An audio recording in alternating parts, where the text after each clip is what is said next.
Generally कोई पण female अगर एक बाळकनी સાથે પોતાના હસબન્ડને અગર કોઈ લેડી સાથે જુએ છે તો ઓબ્વિયસલી સૌથી પહેલો વિચાર એને એ જ આવે કે આનું આની સાથે અફેર ચાલતું હશે.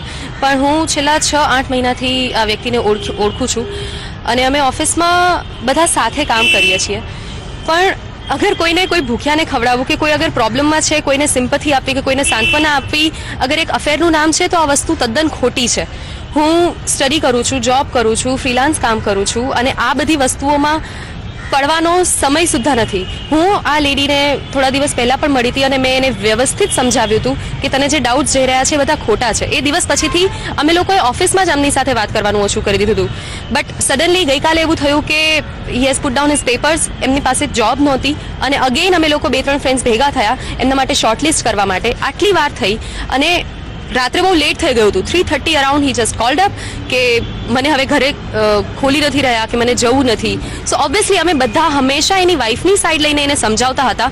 બટ તમે એને ઓપોઝ પણ ના કરી શકો ને કે ભાઈ તારી ફેમિલી છે, તારે ઘરે ધ્યાન રાખવું પડે.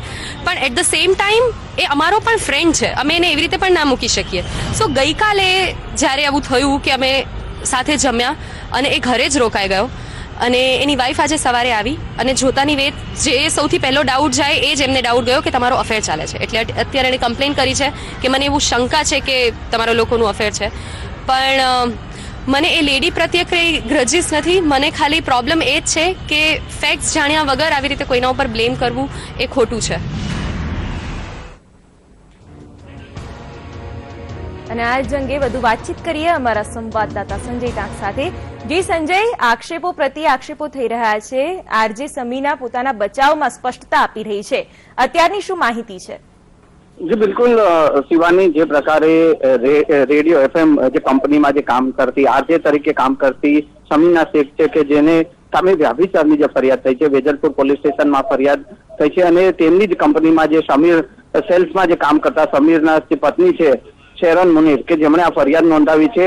ગઈકાલે રાત્રે જયારે સમીર છે તે પોતાના ઘરે પરત આવ્યા ન હતા ત્યારે આ જે શેરોન છે કે જેમણે પેલા પૂછપરછ કરી, 2-3 અલગ અલગ જગ્યાએ પૂછપરછ કરી અને તપાસ પણ કરી, પરંતુ ક્યાંય સમીર મળ્યા નહીં. અને ત્યારબાદ જે સમીર જે છે તે સમીના શેખના ઘરેથી આજે સવારે તેઓ એક જ રૂમમાંથી તેઓ મળી આવ્યા.